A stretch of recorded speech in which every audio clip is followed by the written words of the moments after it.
Pois é, nesse espaço do nosso Economia e Desenvolvimento, esse programa aqui tem 24 anos, há 24 anos, 2000 começamos, né?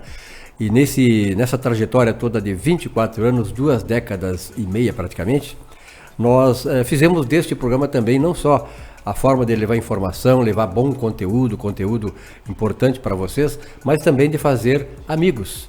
E é o caso de hoje, trago aqui um casal de amigos, né, que é o Fabiano Reiner. Fabiano, obrigado pela tua presença, é muito honroso para o programa tê-lo aqui. Eu agradeço o convite, Silvio, e é uma honra não só estar participando do teu programa, como principalmente ser teu amigo, e hoje ao lado da Maria Eduarda Trevisan Creff, também conhecida como Duda Reinheimer. E conhecida também, e sabiamente, a tua esposa. Também, exatamente. A sortuda. Sortuda. Eu não sei quem é que é mais sortudo aí, mas Duda, obrigado pela tua presença aqui, Maria Eduarda Trevisan Creff, né? E a Duda é advogada, né, Duda? Isso, eu sou advogada, eu atuo na área de Direito Civil e Direito Agrário. Sou produtora rural em Santana do Livramento. Opa, Santana do Livramento. Ali é uma extensão da Grande Uruguaiana, né? Ali, né? Eu acho que é o contrário. Deu briga aí. Deu briga aí. Não, dá briga quando eu falo em Alegrete. É verdade. Livramento não, Livramento até porque dá briga, porque eles disputam o carnaval mais... exatamente. O maior carnaval. O maior carnaval. Uruguaiana é o grande carnaval do sul do Brasil, porque ele tem o carnaval de Uruguaiana é fora de época, que eles chamam. Então, quando tudo já acabou no carnaval, eles trazem gente até do Rio de Janeiro, né? Mas, na verdade, o Uruguaiana é um dos grandes carnavais hoje, que o pessoal do Rio de Janeiro vem. Hoje, eles até nem cobram para vir em Uruguaiana. Estou sabendo disso. Eu trabalhei muitos anos como representante comercial no segmento de moda. E uma vez em março, eu estou lá atendendo, fazendo venda de confecção. E quando eu vejo à noite, o hotel estava tomado, era na avenida ali por carnaval. E realmente tinha gente da Globo, gente do Rio de Janeiro lá, que tinha desfilado nas grandes escolas e estava no Guaiana. Eu fiquei surpreso com aquilo. Uma mega de uma festa. Agora, Santana do Livramento faz o maior desfile da Semana Farroupilha do Rio Grande do Sul. Ih, começou. Com certeza. E, aliás, Santana do Livramento está no coração dos uruguaianenses também pelo seguinte, pelo futebol. Havia um clássico entre o time do Uruguaiana e o 14 de julho de Livramento, que sempre foi um grande adversário. Foi um dos grandes times do interior do estado. A Duda nem sabe, até porque nem pensava em nascer, né? Nesse tempo, na década de 60 e 70. 14 de julho, realmente, para o pessoal que é de Livramento, tem parabéns. Claro, hoje o futebol do interior morreu em Uruguaiana, nenhum dos 3 times hoje sobrevive, ou sobreviveu. Acredito também que Livramento ocorre o mesmo. Bom, nós, deixado esse preâmbulo, né, vamos falar um pouquinho. A Duda está aqui também porque, além de ser advogada, ela é formada nos Estados Unidos, é isso? Na verdade, eu fiz parte da minha faculdade na Espanha, em Sevilha. Em Sevilha. Isso. E aí depois eu fiz o meu mestrado na Itália. Na Itália. Na Itália. Tudo na Europa, então. Sobre direito privado, isso. E tu tens um livro aqui que é o Algoritmo de Inteligência Artificial. De avanço tecnológico, a ferramenta discriminatória e de restrição à efetivação do direito fundamental à liberdade de expressão. Puxa vida, liberdade de expressão é uma coisa que nós temos que nos agarrar, porque daqui a pouco, né? Qual foi o teu objetivo ao fazer esse livro? Silvio, na verdade, esse livro eu escrevi durante a pandemia, que foi a minha tese de mestrado, e a minha intenção era levar para a Itália o que estava acontecendo no Brasil. O que era? A gente estava em casa e a nossa único meio de comunicação entre as pessoas era as redes sociais, que acabavam removendo conteúdos, entregando de forma menorizada algumas temáticas que eram muito polêmicas à época e que permanecem muito polêmicas. E eu não imaginava que esse cenário fosse se estender até os dias atuais, né? Então, na verdade, ele não só se estendeu, mas como ele piorou, né? A liberdade de expressão, ela segue sendo cada vez mais cerceada. E aí a minha intenção foi não promover a solução por meio desse livro, porque, de fato, isso não é algo que depende de mim, mas promover ferramentas jurídicas para as pessoas que têm os conteúdos removidos das redes sociais, o seu alcance reduzido, por meio do judiciário. Se a gente ainda pode acreditar em alguma ferramenta, em algum poder, buscar a liberação desse conteúdo e, quem sabe, que a sua liberdade de expressão não seja tão cerceada, né? Que é algo que vem ou seja, temos que lutar para não perder aquilo que é o mais importante, eu imagino assim, do ser humano. O homem nasceu para ser livre, né? Exatamente. Então, eu acho que nós estamos no país vivendo um momento, eu queria a opinião agora do Fabiano também, colocar o Fabiano no nosso papo aqui, sobre esse perigo. Eu, como jornalista, fico muito triste, viu, Fabiano? De ver, assim, gente de expressão na área de comunicação social defendendo um governo que é contra a liberdade de expressão. Ou seja, tu está defendendo alguém que está tentando matar aquilo que é a tua essência, tu trabalhou para aquilo, tu vive daquilo. E é muito triste, né, vermos profissionais do meio de comunicação, profissionais importantes, defenderem esse governo. O que te parece, Fabiano? Silvio, depois da fala da Duda, ficou explícito para todos que nos escutam aqui que o sortudo da história sou eu, né? Parabéns. Enquanto a Duda fazia essa tese de mestrado dela sobre a restrição da liberdade através dos algoritmos de inteligência artificial, eu sofria na pele a restrição de liberdade como empreendedor. E foi isso, inclusive, que nos aproximou e nos formou esse casal. Em relação aos jornalistas que defendem, Silvio, a gente se conhece fora das mídias e a gente compartilha de que a pós-vida, né, o direito à vida é o principal direito do ser humano e o segundo dele é a liberdade. A liberdade na comunicação, ela só se restringe, no meu ponto de vista, quando o ser humano coloca o valor monetário, o valor financeiro, acima do valor da sua própria liberdade. E isso tem ficado muito claro nos tempos atuais. E a gente tem visto, inclusive, exemplos aqui de comunicadores que têm feito escolhas profissionais muito corajosas de não se vender ao sistema e seguir defendendo a liberdade. Infelizmente, eles são a minoria, né? É verdade. Eu me lembro sempre, né, quando se fala em liberdade de expressão, Thomas Jefferson, que foi o terceiro presidente americano, ele foi um dos redatores da Carta Constitucional da Independência Americana. Ele colocou lá o seguinte, que cabe ao Estado essencialmente o seguinte, 3 coisas: garantir o direito à vida, o direito às liberdades e garantir a busca da felicidade. Ou seja, nessas três virtudes, ou seja, de exigências de um Estado democrático, né, está a vida, a liberdade e a busca da felicidade. A busca da felicidade significa dizer o seguinte: esse é um recado explícito que está lá. Tu sempre toca nesse ponto e me chama a atenção. Na Carta Constitucional Americana, ou seja, a busca da felicidade é fazer com que as pessoas, elas busquem por si próprias a sua felicidade. O Estado não pode fazer isso. O Estado garante a tua oportunidade. Duda, então, diante de tudo isso, como é que tu está vendo o cenário brasileiro hoje? Eu, sinceramente, eu e o Fabiano, nós temos conversado sobre isso, está muito difícil nós deixarmos de escapar desta arapuca que foi feita. Exatamente. E porque quem está fazendo isso foi aqueles que disseram que estavam defendendo a democracia. E festejam, como vão festejar agora, que salvaram a democracia. Mas que democracia é essa? Mas, na verdade, a gente está vendo que cada vez eles estão... até não me surpreende as notícias que vêm aparecendo, mas que cada vez eles estão com mais instrumentos, eles instrumentalizaram cada vez mais o sistema, e esse sistema está muito inflado a ponto de agora aparecer aquele Mind 8, né? Que vem falando sobre liberdade de expressão agora. Eu acho que foram as únicas redes sociais que tiveram de fato sua liberdade de expressão respeitada pelas redes sociais e pelos algoritmos. E aí a gente vê que essas empresas, elas fazem parte do sistema e estão ali alimentando a população com informações selecionadas, né, com informações discricionárias e por vezes informações inverídicas. Por vezes não, todas as vezes. Mas eu vejo que a gente tenta fugir para o judiciário está complicado. A gente tenta fugir para as redes sociais, nós somos censurados. A gente tenta...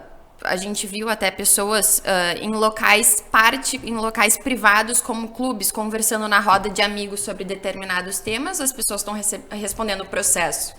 Esses dias eu vi uma cidadã desconhecida, que eu não sei até o nome nem a profissão, mas que ela mora nos Estados Unidos, estava voltando pro país depois de passar o Natal com a família, descobriu que o passaporte brasileiro havia sido cancelado. Então, sinceramente, eu acho que o que a gente está vivendo aqui, inclusive nessa mesa, é um ato de resistência, né? E eu não sei muito bem eu não consigo imaginar para que lado a gente possa fugir desse sistema que nos sufoca hoje, sufoca, né? Agora, Fabiano, uma das coisas que eu sempre digo também, nos espaços que nós compartilhamos, é que o principal de tudo que está acontecendo no Brasil, a partir deste governo que entrou aí, e já antes, né, no processo eleitoral, nós sabíamos que isso ia dar, é o que aconteceu com as instituições brasileiras. Nós estamos hoje sem instituições que estejam funcionando como deveriam funcionar. Ou seja, houve um desaparelhamento institucional das instituições e uma desmoralização, principalmente daquelas que deveriam garantir exatamente a questão do cumprimento da Constituição. Digo, STF. Silvio, está muito claro que no campo da verdade, da democracia, a esquerda não nos vence, não por acaso eles vêm tentando cercear o nosso direito à liberdade. A Duda levantou agora um fato muito importante, que é um fato atual, que é esse escândalo envolvendo a empresa Mind8, que é uma empresa de gerenciamento de perfis de influenciadores. Em 2022, o TSE proibiu que políticos, que partidos contratassem influenciadores digitais para fazer campanhas. Sabemos hoje que um determinado partido ou uma corrente ideológica contratou, tanto que o presidente Lula falou que teria sido impossível vencer as eleições sem os influenciadores. Hoje sabe-se, infelizmente, devido à trágica morte da jovem Jéssica, de 22 anos, que tirou a própria vida depois de ter sido divulgada uma fake news por uma página de fofoca, se descobriu que existe uma pirâmide de uma máfia, de uma milícia digital, que os organogramas que têm vindo ao público colocam no topo o presidente Lula, a primeira-dama Janja, logo abaixo a dona da empresa, a diretora a Preta Gil, e depois em torno de 400 influenciadores e 34 páginas de fofoca. Aí tem uma curiosidade que nesse topo do organograma aparece de forma colateral o TSE. Por que aparece o TSE? Porque o mesmo TSE que proibiu que políticos e partidos contratassem influenciadores digitais, ele contratou essa empresa Mind8 para fazer uma campanha para que jovens fizessem um título eleitoral, e em torno de 2.000 jovens fizeram um título. Os garoto propagandas, influenciadores que levaram esses 2 milhões de jovens a fazer o primeiro título, têm em suas redes sociais campanhas explícitas para o presidente que foi eleito, o escolhido Luiz Inácio Lula da Silva. Imagina um jovem que está assistindo uma campanha promovida pela Mind8 por um influenciador de esquerda, quando ele vai parar na página desse influenciador, ele tem uma campanha explícita para um determinado concorrente. E então a gente teve uma influência indevida e criminosa diante da própria instrução do TSE. Isso veio a público essa semana. Eu sei que já foi instaurado um pedido de investigação no Ministério Público, uma CPI está sendo aberta também no Congresso Nacional, e a gente vai ver nas próximas semanas ou meses, na minha opinião, o maior escândalo digital que o Brasil já viu. Eu acho importante destacar, só abrindo um parênteses, que o presidente Lula criou uma espécie de comissão de consultores, né? E esses consultores são influencers, o presidente chamou eles de influenciadores pela democracia. Não, pela democracia. Dentro dessa comissão, além desses influenciadores, estão líderes do MST. Né? Então, são todos trabalhando juntos pelo plano que eles têm, que a gente sabe. Agora, veja bem, nós falamos da questão porque a democracia também é uma instituição de países realmente democráticos, desenvolvidos e que garantem a liberdade, a vida e a busca da felicidade das pessoas. Veja bem, como há tanta hipocrisia e cinismo, né, desse movimento, que eles dizem, até hoje estão dizendo que não, venceu a democracia. Mas que democracia é essa? Eu pergunto o seguinte, Fabiano. O governo passado é acusado de ditador, que estava levando o país para a ditadura e tal, que apontem um ato do ex-presidente Jair Messias Bolsonaro, condenando alguém, censurando a imprensa, mandando demitir jornalistas, né, prendendo parlamentares. Nunca houve absolutamente nenhum ato que pudesse imputar ao presidente passado, Jair Messias Bolsonaro, uma atitude antidemocrática.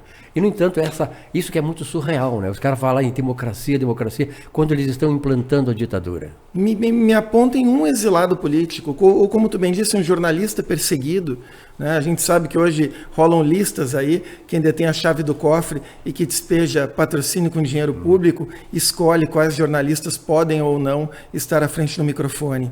Eu desconheço, na época do governo Bolsonaro, um único jornalista que tenha sido perseguido, muito menos um exilado político, um perseguido político. E a gente vive hoje um momento no Brasil onde se comemora a nomeação para o STF de um autodeclarado vingador comunista. Isso é o fim da picada para qualquer democracia. Lembrando que o próprio Dino, que vai assumir a próxima cadeira no STF, falou numa reunião com representantes das principais plataformas de redes sociais, de que aquele tempo da plena liberdade, da liberdade absoluta, acabou. Que democracia que tira a liberdade das pessoas, Silvio? E é interessante, né, Duda, que, como a gente fala, as instituições deveriam ser preservadas, mas no Brasil é o seguinte, não, a nomeação de um camarada comunista, um crápula na sociedade, que é o seu Flávio Dino, né, demonstrou que realmente não há nenhum pudor desse governo de esculachar com as instituições brasileiras. Veja bem, a Suprema Corte Brasileira, ela deveria exatamente ser o máximo de respeitado do ponto de vista institucional. E pelo contrário, para ser nomeado para a Suprema Corte, hoje tu não precisa ter nenhuma qualidade, nenhuma virtude. O QI que precisa é o quem indica, né? Exatamente. Basta ser amigo do rei. Na verdade, isso legitima as demais instituições que, ainda que não estejam corrompidas diretamente ou que não sofram influência direta desse tipo de poder, elas acabam tendo esse tipo de conduta parcial legitimado, né? Quando, na verdade, essas instituições deveriam ser imparciais. Eu vou te dar um exemplo, Silvio. Na verdade, 2 até. Recentemente eu fui fazer uma audiência no Procon. Eu sou advogada, fui fazer uma audiência no Procon em São Leopoldo. E aí, o que aconteceu no Procon? Era para discussão de um contrato de uma empreiteira. E aí, a senhora que estava redigindo a ata da audiência olhou para o consumidor e falou: o senhor não se preocupa, nós vamos anular este contrato. O Procon está acima do judiciário. Imagina só. O Procon não está acima do judiciário. O Procon é um órgão independente. Ele tem que defender o direito do consumidor, mas existe um equilíbrio nas relações. E no momento em que se passa a anular qualquer contrato em razão de interesses de uma ou outra parte, ao invés de buscar um equilíbrio, a gente vai ter um caos instaurado, generalizado. E o outro exemplo que eu ia dar, também no que diz respeito ao Minha Casa Minha Vida, que influencia diretamente na questão do judiciário. O que acontece? O judiciário reconheceu recentemente que valores em conta bancária que possui abaixo de 40 salários mínimos são impenhoráveis. Em conta bancária, conta corrente, conta poupança, todos os tipos de conta, inclusive conta de investimento. Abaixo de 40 salários mínimos são impenhoráveis. As empreiteiras, as construtoras do Minha Casa Minha Vida, elas funcionam da seguinte forma: no momento em que tu compra uma casa do Minha Casa Minha Vida, tu contrata com a Caixa Econômica um contrato de financiamento e com a empreiteira outro contrato, porque o financiamento não cobre 100% do valor do empreendimento, do teu apartamento. Às vezes cobre 60%, 70%, a depender da avaliação do banco. Então, o imóvel passa diretamente para o teu nome, tu não espera quitar o financiamento para receber a matrícula do imóvel para ela ser escriturada em teu nome. Por quê? Porque tu tem que dar em garantia o apartamento para a Caixa Econômica. E a construtora fica sem garantia nenhuma do cumprimento desse contrato que tu tem com ela, referente ao saldo do valor do financiamento. Exatamente. E aí, qual a garantia que as construtoras têm? Elas ficam com a chave do teu apartamento até que tu quite o contrato com elas. Isso está previsto na lei do Minha Casa Minha Vida. Só que o que acontece? Agora o judiciário já está reconhecendo o direito das pessoas de receberem a chave antes do pagamento. E o empreendimento, a construtora, fica sem garantia nenhuma de que vai receber. A gente sabe que os empreendimentos, as construtoras do Minha Casa Minha Vida, elas recebem muito bem, porque é um empreendimento público que elas recebem uns valores a mais em razão do risco. Mas o inadimplemento, ou seja, as pessoas que não estão pagando o valor que devem para a construtora, porque o judiciário já está passando a chave direto, é enorme. E uma hora isso vai explodir. Só estimula isso, né? Isso vai estimula a inadimplência. Tanto a inadimplência, a cultura do endividamento, e nenhuma construtora mais vai querer fazer Minha Casa Minha Vida.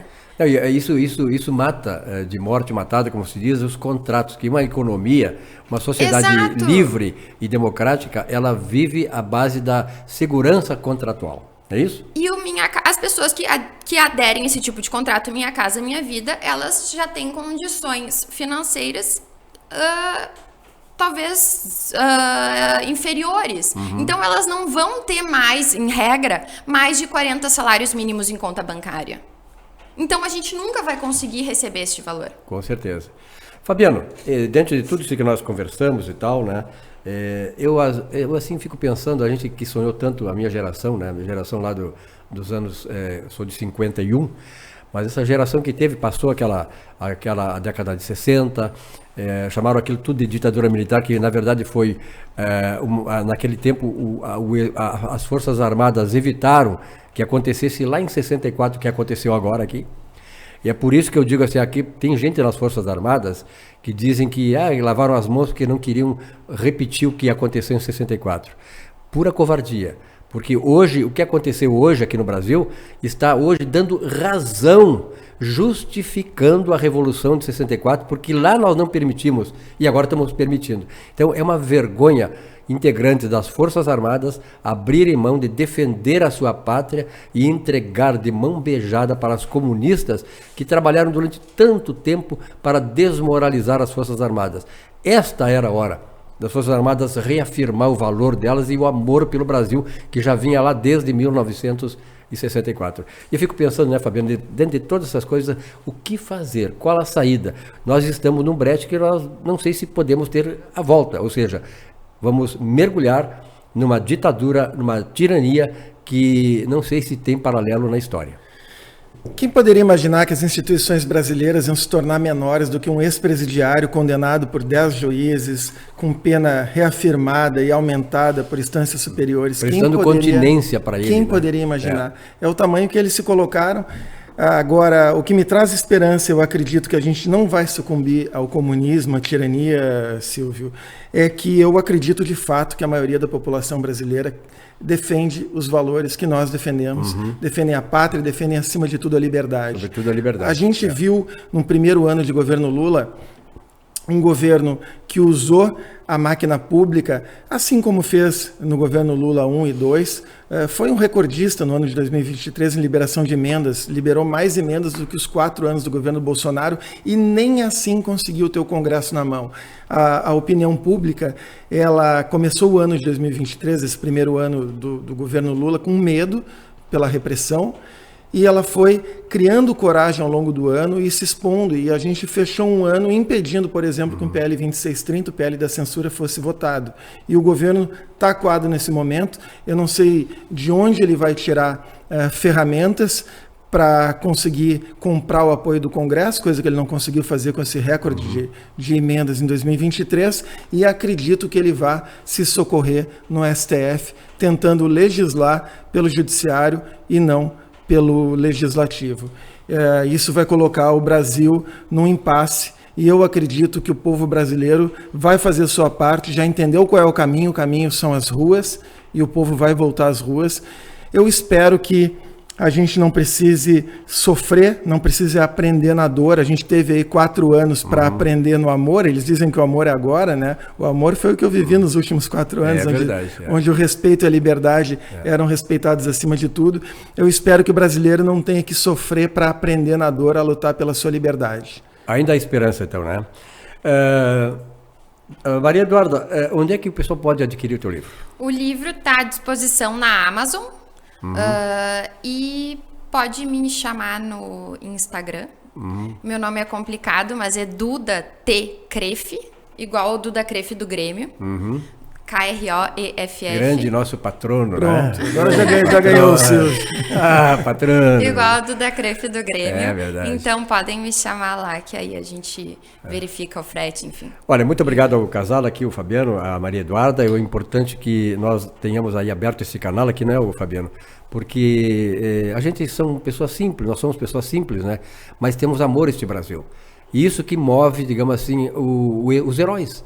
É o amor pela sua pátria. Se nós virmos aí a história das grandes nações, foram pequenos gestos, né, mas de amor à pátria, que fizeram com que as grandes nações acabassem evitando cair nessa armadilha que nós estamos hoje enfrentando aqui no Brasil. Então temos que resistir, né, Fabiano? E sempre tentando palmilhar o bom caminho, o caminho que vai nos levar para a redenção e para a garantia de manter esse país livre. Tua consideração final. Minha consideração é que a gente siga lutando pela liberdade, honrando os valores de vida, liberdade, propriedade, legítima defesa que formam a maioria da população brasileira. O povo precisa saber disso, Silvio. Basta saber que nós somos a maioria, ter esse senso de pertencimento para que o povo se acorde, se levante e tome as rédeas e ocupe os espaços. Eu sou muito cobrado. Como assim, Fabiano, somos a maioria se estamos sendo comandados pela minoria? De fato, as últimas décadas, eles foram ocupando espaços de poder que hoje eles conseguem ter esse controle sobre nós. Mas a maioria segue tendo dois poderes muito fortes. Um é de pressão sobre os parlamentares, a mídia, o poder público, e o outro é o poder do boicote. Nós temos a maior parte do capital que circula e nós podemos direcionar esse capital para onde nós quisermos. Então, que a gente saiba utilizar esse capital para boicotar, como a gente já vem fazendo assim. Crescentemente, né? Crescendo esse movimento. E ordenando e colocando as coisas nos trilhos novamente. Muito bem, mantendo sempre o poder de indignação. Não vamos abrir mão deste país. Vamos manter a nossa luta, porque este país é maravilhoso. Não serão essas pessoas aí mal intencionadas, esses cafajestes que hoje nos governam, que vão nos tirar este ouro, esse brilhante que nós temos, que é o nosso país. Obrigado, Fabiana. Obrigado, Maria Eduarda. Obrigada, Um rápido Silvio. intervalo, já voltamos com o nosso Economia e Desenvolvimento. Até já.